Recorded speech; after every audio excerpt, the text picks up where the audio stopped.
this a lot. Ladies have low AMH, Yeah. right? And so what does that mean? And what can women do? I guess there's three questions. What does low AMH mean? Yeah. What possibly can a woman do, if anything, while younger to prevent that from going down? And three, if a lady is older and it has already been prognosed as low, is there anything she could do?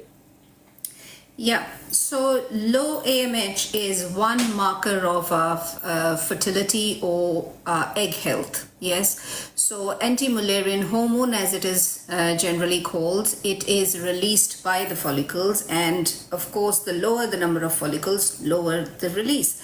But it is only one marker, so please don't beat yourself up about AMH. As like any whole rest of our body is aging with time, your AMH is reducing with time because number of eggs start to slow down as we age, and also the quality overall reduces. So AMH is more, I would be more concerned about the quality of the eggs rather than the AMH. When the quality improves, the AMH will improve, and you only need that many eggs. You don't need hundreds of eggs. You only need one egg. And body naturally only produce one egg a month. Actually, alternate ovaries produce one egg once a month, and some cycles we don't even produce that egg. Out of 12 cycles, it's only 9 or 10 cycles we are producing an egg. So nature is very selective, as well as that it is a lot of resources. Egg cell that we have that then converts into a baby is the largest cell of our body, and it takes a lot of resources for us to produce that. Yeah, so nature does not want to make any, be frivolous about it. So it requires resources from your system. So if you are healthy overall, if your hormones are in a healthy place, your egg quality will be in a healthy place, and AMH is only one marker of that quality. Okay, so it is not the whole thing, it's not the whole picture. We also do what we call antral follicle count. So we count how many other follicles you still have, which have the,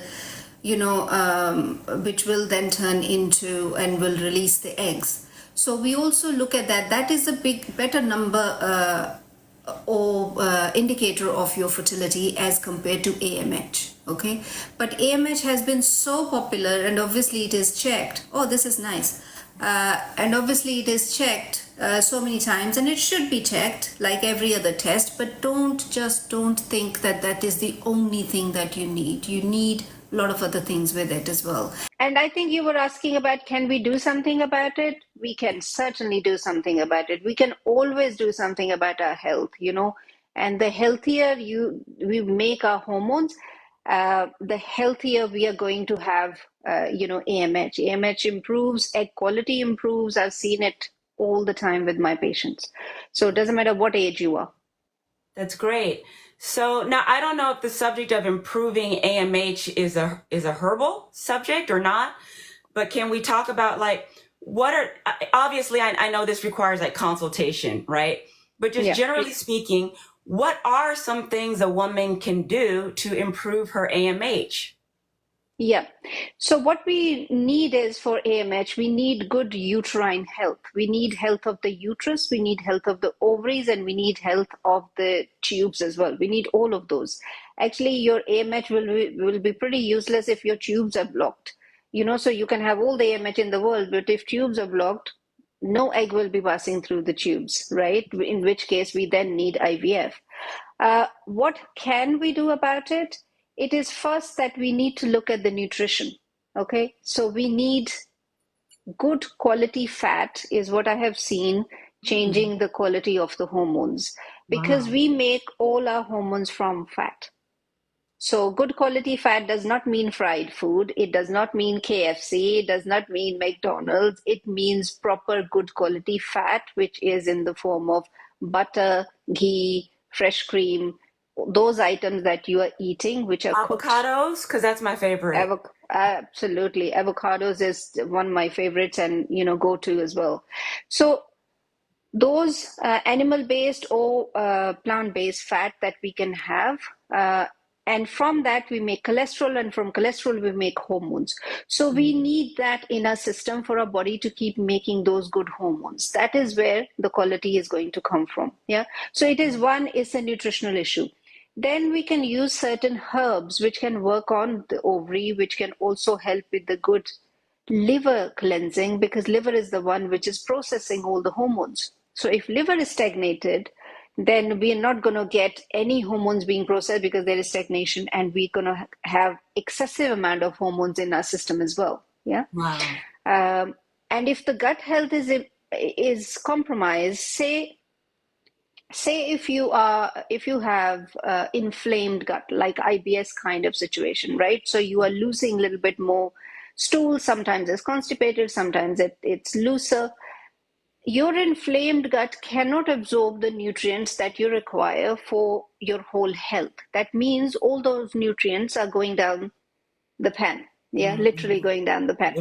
So we need to make sure that gut is healthy, liver is healthy. If gut and liver is healthy, then thyroid will be healthy, because thyroid is only trying to manage everything, and it juggles, and then thyroid becomes low because we are not gut and everything is not healthy. So the herbs that will help to digest better, right, will help us with this. Now, when I'm going to mention certain herbs, and as you know, we spoke last time, I don't give out names of the herbs. And whenever I'm saying something, that is not a prescription for anyone. Okay, so prescription comes after a consultation. Once I've known your medical history, that's when I can prescribe herbs. I am just generally mentioning certain herbs which we know that they work and how they work for women. Yeah. Okay, that is her So disclaimer, lady. Don't you run out to the store because she named one herb that may or may not even work for you. exactly. So you are brilliant. Just letting everybody know. But Yeah. gut health herbs is where we start from. Okay, because we want to improve the health, so that there is no inflammation, so that any inflammation that is in the gut it passes to the tubes and the ovaries and uterus really quickly, because it's really connected with each other. Yeah, so we have gut here, and then we have the uterus lying just underneath the intestines. So any infection that is passing through, any inflammation is going to pass through that system and gets to the uterus really fast. Oh, Yeah. wow. And that is why we need the health of the gut. So herbs which are, cinnamon, for example, cloves, for example, works with so many women who are using these herbal teas, is because their gut health is compromised. And 99.9% of the people on the planet have got gut health issues. So they are working on that, which is then will help with the question was about AMH, right? So Right. that will then help with the AMH. We have specific Ayurvedic and Western medical herbs that help with the actual ovarian function. Okay, so there are those herbs which can be used to either excite ovaries to help them to produce more eggs and with the quality of it. Now, how it works best is if we are giving herb, which is then exciting the ovary, and at the same time we are doing a deep fertility massage. Okay, so we are having an action both ways. We are taking something internally, we are doing a lot of massage. Those things together can then give you better result. One single thing by itself is going to take much longer. Wow. I love what you're saying, because what I'm picking up is it's really a holistic approach, So, sometimes people focus on AMH, my AMH is low, my AMH. But Yeah. well, why is it low? Oh, well, because your gut health is out, and then things aren't absorbing, and then your diet, well, even if you are eating well, but it's being passed out because maybe you've got a leaky gut or irritable bowel Yes. syndrome or something, and so this is really like good news for women, that simple common sense lifestyle changes, just Yes. that first step, it's just a single step, right? Yeah. To take to be more conscious in eating good fat. Yes, because so many women, and also so many women who then have weight issues, for example, okay? and in PCOS, the ones who are trying to lose weight, they then restrict their fat and they go on this low fat diet, which is the worst thing you can do for your fertility. Okay. You don't want low fat diet. You want still good fat, but you want to be able to do some exercise so that that fat does not sit on your body. And the fat that I am recommending, you can use 1 tablespoonful of ghee or butter or anything. It's not going to cause you that issue. That issue has been there because for a long time, your habits have not been correct, or the foods that you have been eating, which are causing this issue, it's not a short-term issue, it's a long-term issue.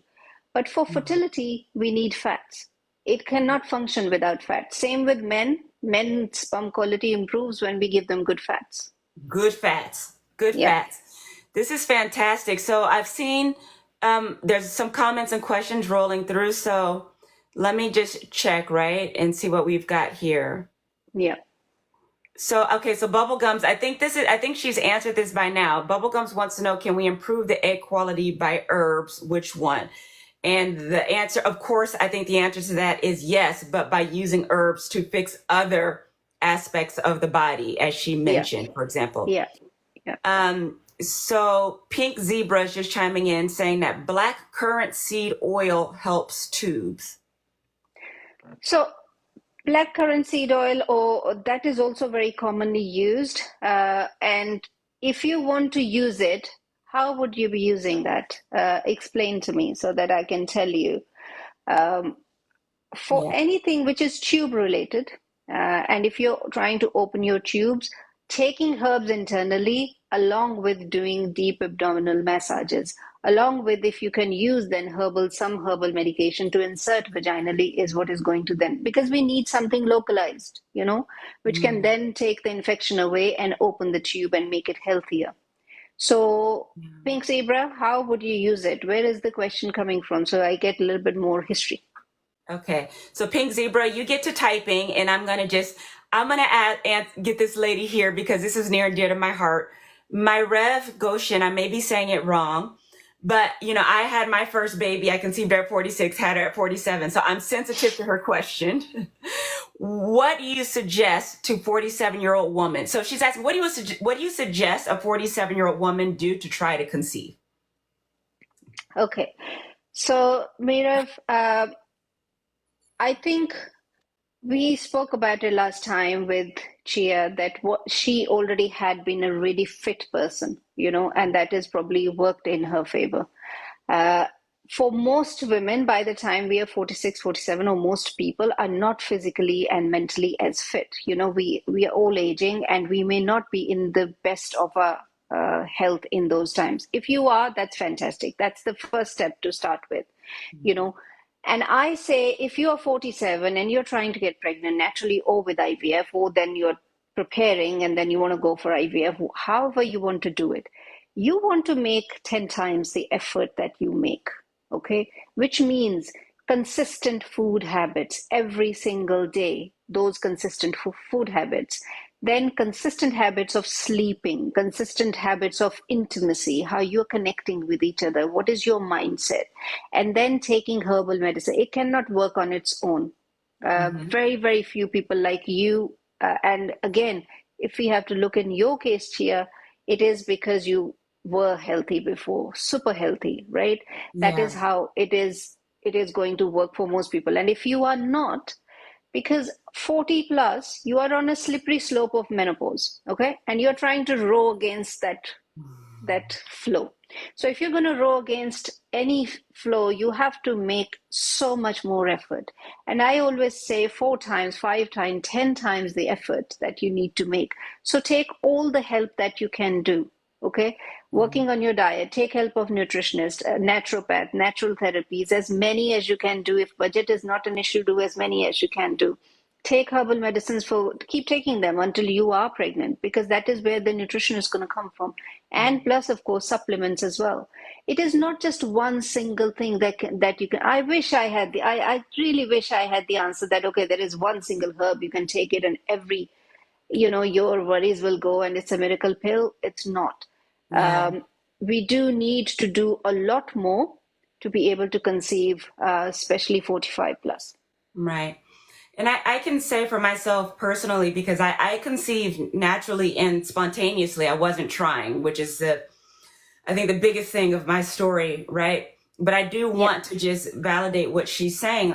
I ran track all through college, right? Like I'm still kind of benefiting from this body. I'm not going to stand up. You can see there, like I'm pretty lean. I never did drugs, right? And Yeah. never a heavy drinker, don't smoke. I was happy. Generally speaking, interestingly, I conceived a month and a half after my father passed away. So I actually did conceive in a time of general sadness. But my overwhelming, like, natural personality in life is that I'm happy, right? I was happy in my relationship. I ate decently well. People are always asking me about my diet. I think I Yeah. just eat in moderation. I eat cookies. I eat gluten, but not all day. Yeah. Yeah. Yeah, you know what I mean? But it's all like I don't eat out all the time. I cook at home a lot, and I can just say I don't live a toxic lifestyle, right? Where I have very good friends, I don't have any undue external stress. And I think when you're trying to conceive at this age, like she said, everything kind of just needs to be aligned.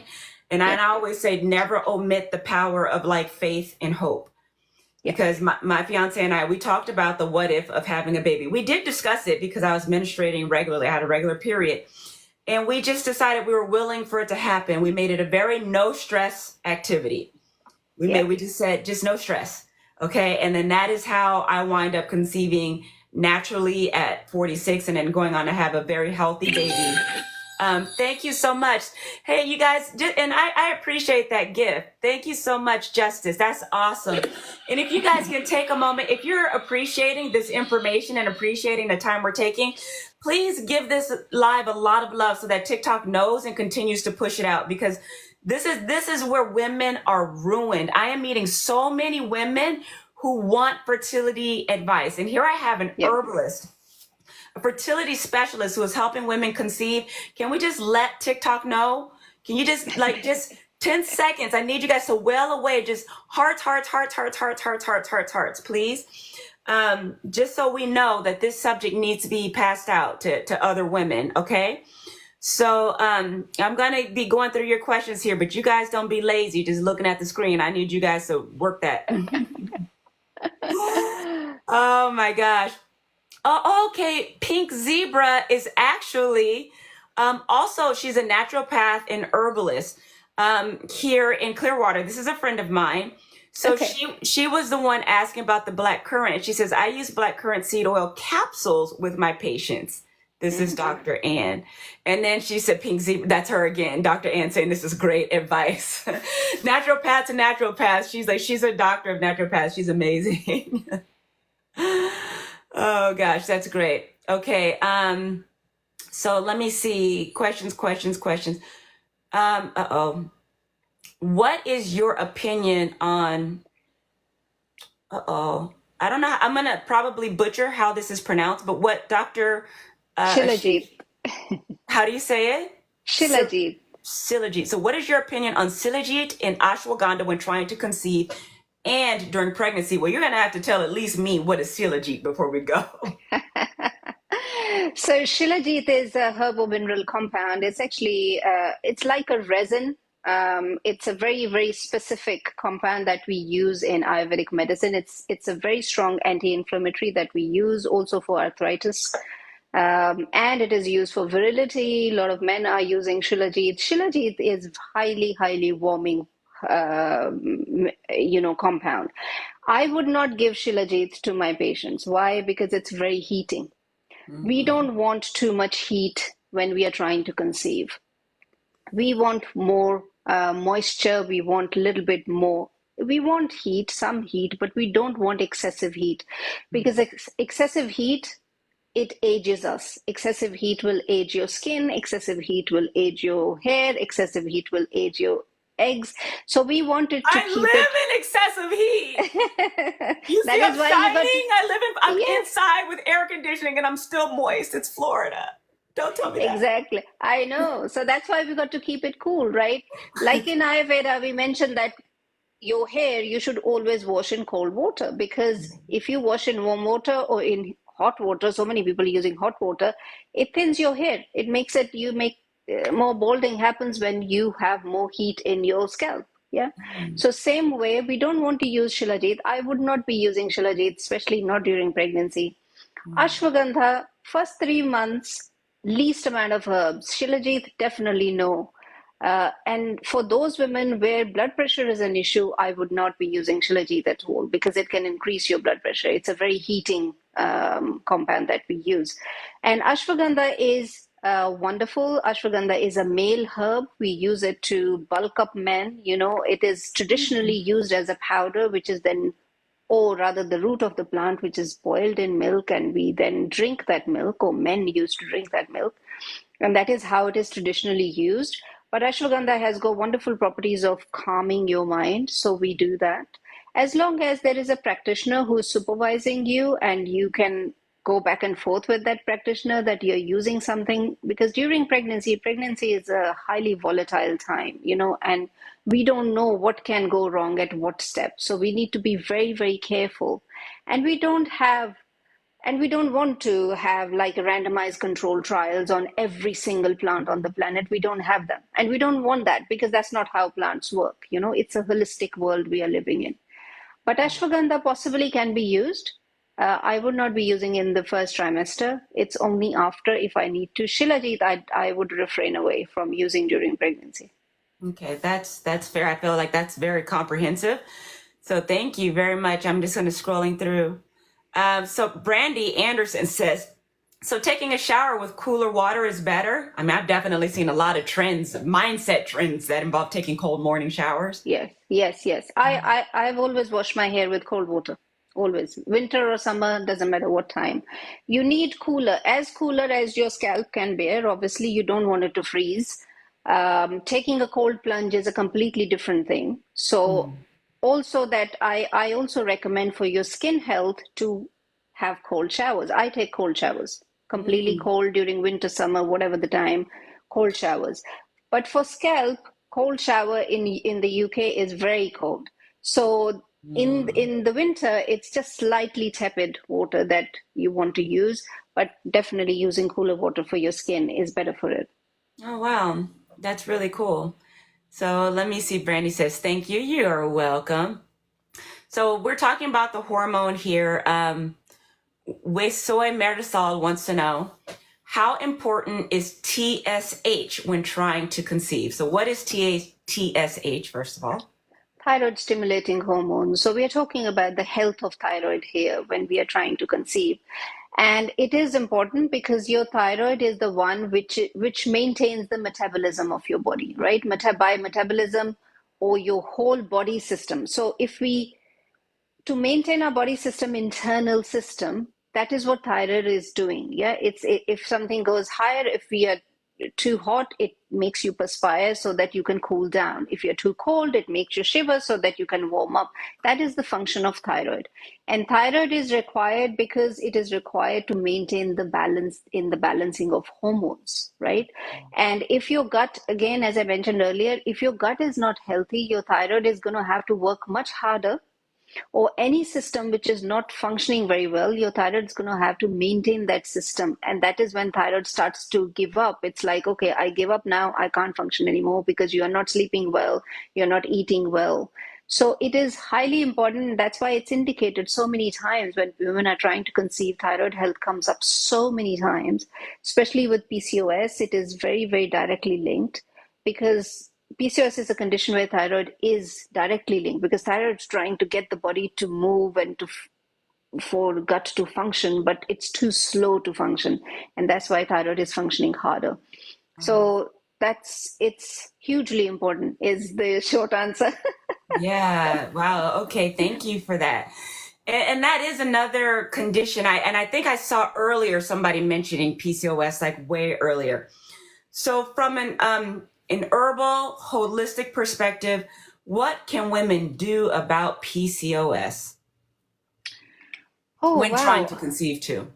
Yeah. Yeah. With PCOS, so PCOS is a metabolic syndrome. It's basically insulin resistance of the ovaries, and because of which ovaries then don't ovulate, they don't produce eggs. or don't release eggs because there is too much testosterone in the system. So that is what polycystic ovarian syndrome is. But because it's a metabolic condition, so every part of your gut is involved in it. That you have high insulin resistance and high androgen levels is the classic thing that we look for in PCOS.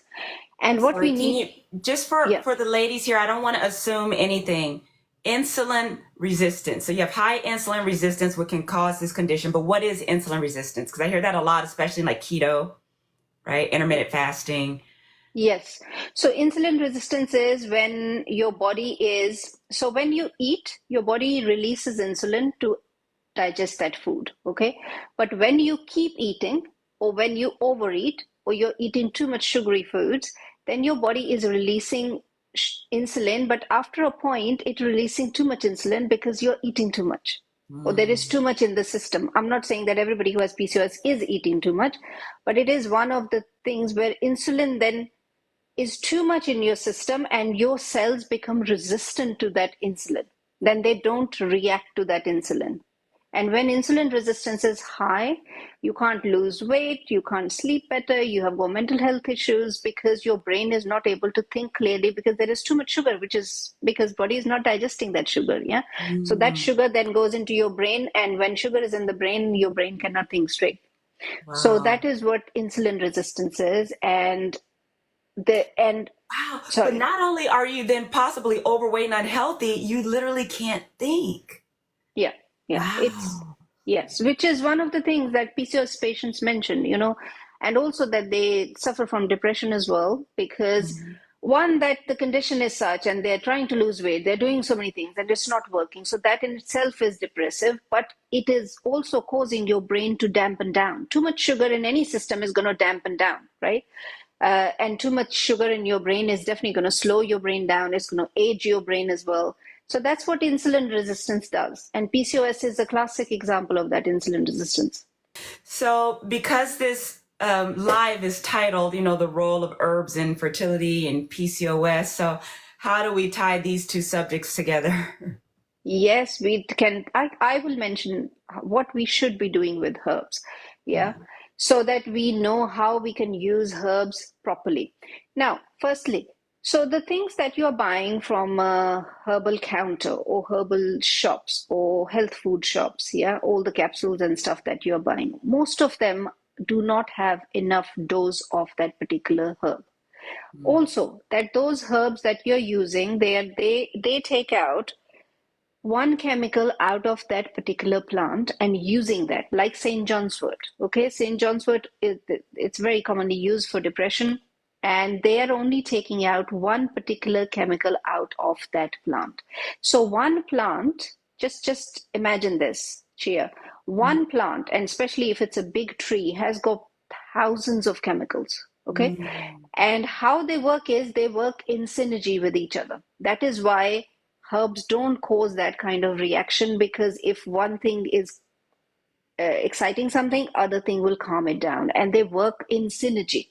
Yeah. Yeah. And we as herbalists, we use wholesome plants, the whole part of that plant.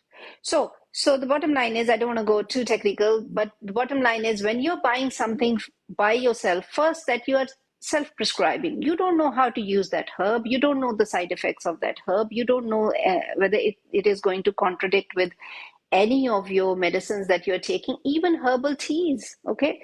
You Mm. might think it's very safe and sound, and you are drinking just one kind of herbal tea all the time. And then you take some herbal supplement from the counter, and then you realize that, all of a sudden you have skin rash or something else, and you can't pinpoint what is going on. So always book a consultation with a herbalist, somebody who's trained in herbs, who can then look at your medical history and then can prescribe you herbs. Okay, I can prescribe herbs even higher dosage. So when I give fertility herbs, for example, to my patients, I give very high dose of antioxidant herbs, which is almost like double or triple the time what I would normally give to anyone. Okay. But because I'm monitoring them, and now I've been doing this for a while, I know that they can take it. And that's how we get the results, or the quality of the eggs that we can, or the quality of the sperms that we are trying to, because we are giving very intense doses. Yeah. Mm. So those are just few basic things to remember. Don't just get on a next trend and think that okra water is good for you. It is not. There are so many popular medicines which are used in cultures. Some of them have got some evidence, many of them haven't got any evidence. Okay. And I'm not against herbs, I'm a herbalist for God's sake. But it is about using them properly so that you are making better use of your time and your health. So we can mention a few herbs as well. If you want to check few comments, please do, and then I can mention a few herbs what people can use. Yes, absolutely. She says, but why do so many obese women get pregnant so easily? Well, there could be lots of factors. Maybe age is on their side, or maybe something else is on their side. And I always say to people, and I get women asking all these questions, oh, their health is so, or they are obese. Obesity is the one big one that comes up all the time. You don't know what's going on with their health. Okay. From outside, it looks as if they have got pregnant really easily, but you don't have a clue how their health has been. And obesity overall is not a good, it's not good during pregnancy to be obese, because it has got a lot of impact on your cardiovascular health. It has got impact on how your blood pressure is. It has impact on how the baby is going to be, the whole of the thing. So don't just presume. There are going to be people who eat all kinds of rubbish and they're still going to get pregnant. It's always there. I mean, drug addicts get pregnant. It's the most unfair thing, right? But we don't know, they don't have healthy babies. They probably don't have healthy pregnancies. So, there can always be examples at extreme ends of the spectrum, Yeah, yeah, but I don't think it absolutely. should make us deviate from you just live a healthy lifestyle. Yeah, Um, 100%. right. And so, and same person, Asuka.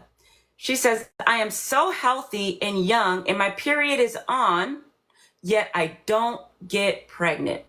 So do you encounter this sometimes? The ladies, like they're pretty young and Yeah. relatively healthy, but they're just not making it. What do you check for? I would check for a lot of things. We were talking about intimacy. I would check for intimacy, especially in young couples, under 30, young couples who are not able to get pregnant. What is going on? Then how are you connecting with each other? What is your mindset? Young people have got more mindset issues because they are more busy with their jobs, or they don't have that kind of a stable mind sometimes, or they are too rushing through things, or they are connecting with intimacy but not connecting very well. They may not even know their ovulation window, for example. There could be so many different things to check in a particular person. And Mm. healthy, I will question anybody who says I'm healthy. Let's have a chat. You know, I have seen people who are drinking Coke every single day and they think they are healthy. So I really Mm. question that. What is your idea of healthy? Brandy wants to know herbs that can help with lowering testosterone. Um, Now, do you want to lower your testosterone or your man's testosterone is getting low? She could probably answer it either way. Yeah, So, are yeah. there herbs a female can take to lower her testosterone levels? Yes, I think the main thing to do within that is to check for other gut organs, what is going on, especially with liver health.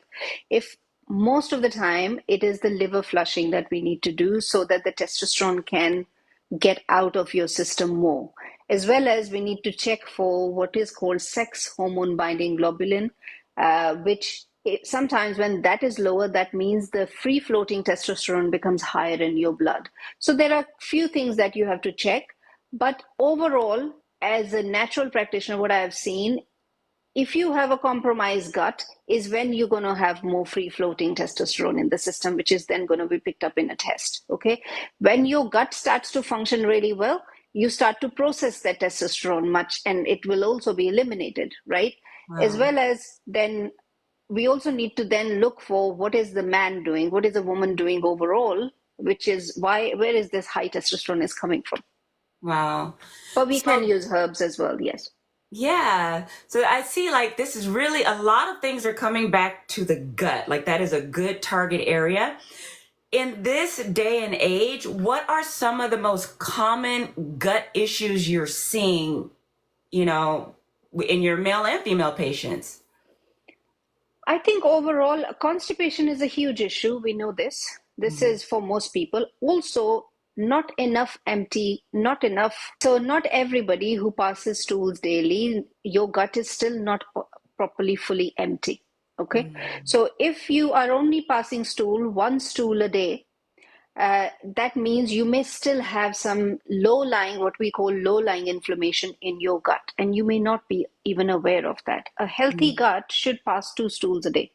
Okay, so we should be having enough fiber, enough food, and everything else in our diet, and water content and everything else, so that your gut is doing that. So constipation is one big thing that I see.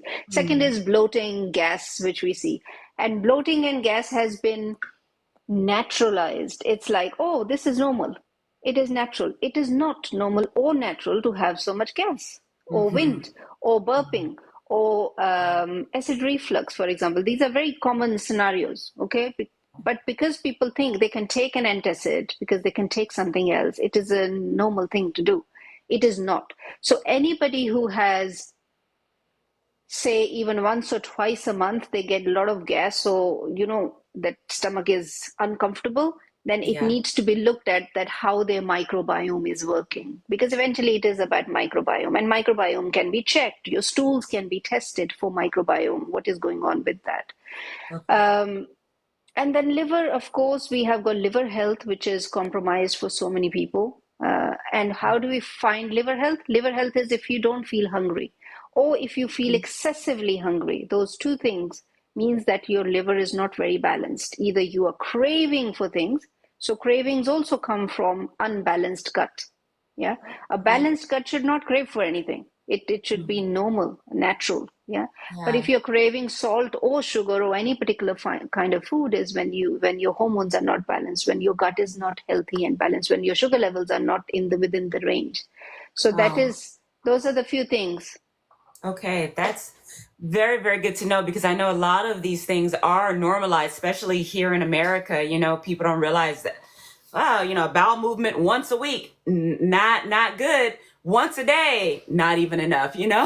Once a week? Oh my God! No, no, no! I have heard of it. Not here. I have heard of it though. Oh dear, no. Yeah, Marie says, and her name says IVF champion. We will be taking a break for now. Try natural conception after two failed transfers, chemical and ectopic. So it looks like, okay, so they had two failed IVF cycles. One was chemical and one ectopic pregnancy. Okay. Yeah. So do you have a lot of, actually, here's my question for you on IVF because I've been on this journey and speaking to specialists like you, I've realized that IVF has become so normalized that women don't realize that there are steps they could be taking to prep their body for conception and fertility before even touching IVF. Yeah. So can we talk about that? Yeah, absolutely. I think every woman should be doing everything possible to improve their health before they spend thousands on IVF, okay? And give yourself 3 months and take all the herbs that we mentioned, or you can, order from me, like Chia and I have discussed. But improving your and your partner's health is what is going to improve your chances of having a successful IVF. Now, IVF is not happening in a foreign body, it is happening within your body, and the result is going to come when your body is healthy. Okay, I have had IVF. My IVF worked first time, okay, Mhm. after 10 years of not conceiving. But I was doing so many things beforehand, also because I'm a practitioner, that when it worked first time. Mhm. And most of the women who are going for IVF, at max they are doing is taking supplements. They take supplements, they are just started going for a little walk, or they have just started taking some sugar out, not all of the sugar, or improving the diet. It's not enough. It may not be enough, especially if it has not been working for you for a while, then that means that these efforts that you're doing, they're not enough for it. We need to do more. So give yourself 3 months. Prepare everything that you can do, doing a lot of breathing exercises. I am a big fan of breath work. Breath work improves everything within you. It's good for your cellular health. It is good for your mental health. It is good for reducing stress. It brings so much oxygen to your system and helps with the blood flow. So breathing exercise is like medicine for you. Do as much as you can, 15 minutes a day. And then also taking herbal medicines with it, 3 months, both you and your partner, improving the quality nutrition to your body. Remember, when you take supplement, for example, when you take CoQ10, you're taking inositol, you're taking something else, which it is only one single chemical in that supplement that you're taking, CoQ10, and it is synthetically produced. Okay, we can have the same result that you're taking from CoQ10 or inositol by using, for example, amla or amlaki, which is one of the plants that herb that I use. It's in capsule format. I give very high dose, like 2 capsules 3 times a day, 6 capsules or sometimes even higher, which produces so much antioxidant effect in your system. Because herbs have got a lot of chemicals which work synergistically, and it has got nutrition in it. Yeah, micro minerals, microvitamins, which we don't have in other supplements that you might be taking, which are synthetically produced. That is why herbs are much more superior when you use them and can give you a better result. So Wow. 3 months of herbs, 3 months of fertility massages, then go for IVF. I love it. And this is a good time to let ladies know that you can schedule a consultation with Dr. Ashish. She is in the UK, but she can deliver just about anywhere internationally. I don't think she can go all places. I don't think any practitioner or anybody can sell things to all places, but most. So if you want to find out what herbs you need and you want to have them prescribed specifically for you, or you and your husband, you can reach out to her. So now is a good time to let them know. How can they get a consultation with you? Please reach out to me, DM me directly. As well as I think Chia is going to share my link as well for my website, which is ashishveda.uk. That's ashishveda.uk. Sorry, you were going to say something, Chia? Yes, I'm realizing here I can't type in the chat, can I? We can't type in the chat, no. I don't know No. why. I think on Actually, I can comment. Hang on a second. okay. I will comment here, my website, and you guys can come by my website and you can book for a consultation, and then whatever your queries, just add into that. ashishveda.uk. Yeah, I can do that. Oh my goodness. TikTok is challenging me to verify this live that I'm here. Okay. I'm like, I don't understand what's happening. We're in the middle of it. We might be robots. I know, silly robots, but it's letting me know that we've got 5 more minutes for this live. So ladies, again, so Ashish Veda. Okay. And she's here on TikTok. I tried to make this where we could be co-hosts so that you could see her account and everything, but you can DM me. You can DM her to get your consultation set up. And she does offer consultation and herbal packages. For me, what I need from you ladies, if you please would, is if you would subscribe to my YouTube channel. This full live, if you haven't caught the whole thing, is going to be edited and posted on my YouTube channel, which the link to that is in my bio. My YouTube channel is Pregnancy Over 40. And so pretty easy to find. And just like and subscribe my channel. Every podcast that I've ever done, all the content like this is there on my YouTube channel. Anyway, I really hope that you guys appreciated this information. Dr. Ashish is totally amazing. Let me just look and make sure that there's not like a single question that we can't answer. Somebody wants to know, Marnie Boba, any tips on resetting the gut from scratch? Perfect. Yes. So what you want to do from resetting and for microbiome purposes is you need about 1 year. Okay, microbiome takes that long to reset. And within that time period, you need to eat on time, regular meals, set time. That's like categorically set time of breakfast, lunch, dinner, or breakfast and lunch and no dinner. And then you need to also take certain herbal teas which help and promote it.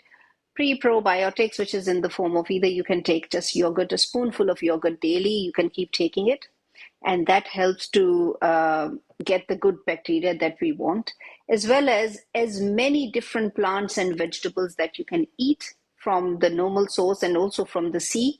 That helps to give you different bacteria and different fungus as well, which can then help to reset that gut. Okay, but it is going to come from that consistency of the food that you eat, because generally speaking, as a species, we were eating set type of food, yeah, because we only had seasonal foods before, and we were only eating those seasonal foods in that particular season. So that is how your gut microbiome is set. Yeah. So if it is upset now, you need to give it full seasons. So it takes about 1 year to reset your gut. Oh, wow. That's fantastic to know. And of course, Marnie, you can reach out to her directly and get a consultation and get going, right? Because a healthy gut is just healthy gut, healthy life, right? This has been extremely, extremely wonderful. Again, if any of you want personalized consultations, reach out to her. She's here to help you. She can prescribe you the exact herbs you need in the quantity that you need and the frequency that you need, right? And in the meantime, we're going to start eating well. We're going to protect our gut health. And on the subject of yogurt, can we be clear that it's not the one with the sugars in it? Do we want to just No. eat like a plain sugar-free? Maybe it doesn't taste so amazing, but it's good for you yogurt. Like, we're not going for the Dannon with the fruit in the bottom, ladies. No, you're right. You're right. Yeah, those we don't want that. Even Yakult, any of those brands. You just want plain normal yogurt. That's it. Plain, normal, just not bastardized yogurt. Okay, good. So yeah, so Yes. I see your website here, www.ashishveda.uk. She is there for you, ladies. Book your consultation. For me, please head to the link in my bio on TikTok. Subscribe to my YouTube channel. Just trying to get above 1,000 subscribers so I can monetize. I am almost there. I'm like at 869 followers. So, and again, if you guys appreciate this content, I'm going to use this last minute on this live for you guys just to, well, wait, tap her screen, tap my screen, just show this live so much love so that TikTok knows it was a success. I can't believe we've been on here for almost an hour and I'm only at 9,300 likes. Can we please can you guys just show us love? That's all the pay I want. That's all the pay. Just tap, tap, tap, tap, tap, tap, tap, tap. Thank you, Brandy, for the gifts, for the roses. Thank you guys so much for being here. This is such information. My YouTube channel name, Marnie, go to my TikTok page, go to the link in my bio, you'll find it. It's Pregnancy Over 40, but the easiest way, just go find me on TikTok, Pregnancy Over 40, FORTY, and you will find my link tree. You'll find my website with my inspirational merch. Ladies, always remember. Oh, nice. That looks really nice. Isn't it pretty? And it's texturized. I was so pleased when I got it. It's just so beautiful. But yeah, you can check out my website, Pregnancy Over 40. Check out my YouTube, Pregnancy Over 40. Buy my merch, Pregnancy Over 40. We have to advertise, of course. Yeah, absolutely. It's all inspirational merch. And this is actually just a conversation starter. So many people see me out on the street and they're like, Pregnancy Over 40. And I'm like, yeah, the baby after 40. I've had people in tears over this t-shirt. Oh, nice. It's a hot subject. So anyway, Yes. Thank you so much, Dr. Ashish. You guys book your consults with her.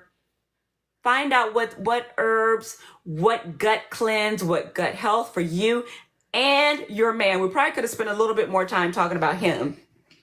Because I Yes. tell you, in my house, I'm the thin one. And after 40, these fellas and their guts and their boobs and what they're going through it. So get your man on the consult too. Yes, thank you so much. So Yes. just lots of love. Thank you so much, Dr. Paul. Any parting words from you? Um, My parting words are do something natural, anything that you can do. If you've got a pound, a dollar, do it that worthwhile because it is not something that is going to, here in the UK, because we have National Health Service, so it is not available on National Health Service. You know, I would love to be able to just sit in a consultation, give it for free, but it is not at present. So whatever you have a pound, 10, 20, whatever you have, invest in your health because that is how you're going to make even IVF successful or otherwise conception successful at any age. And please don't listen to anybody who says it's not possible because it's not true. They don't know. Yeah, they don't know. Excuse me. Natural conception at 46, having a baby at 47. Like, don't tell me what's possible or not. So that's my whole motto. I always say it's not necessarily probable, but it's possible. So with that, ladies, thank you so much for tuning in. Thank you, Ashish. Always a pleasure. I love working with you. You're the best.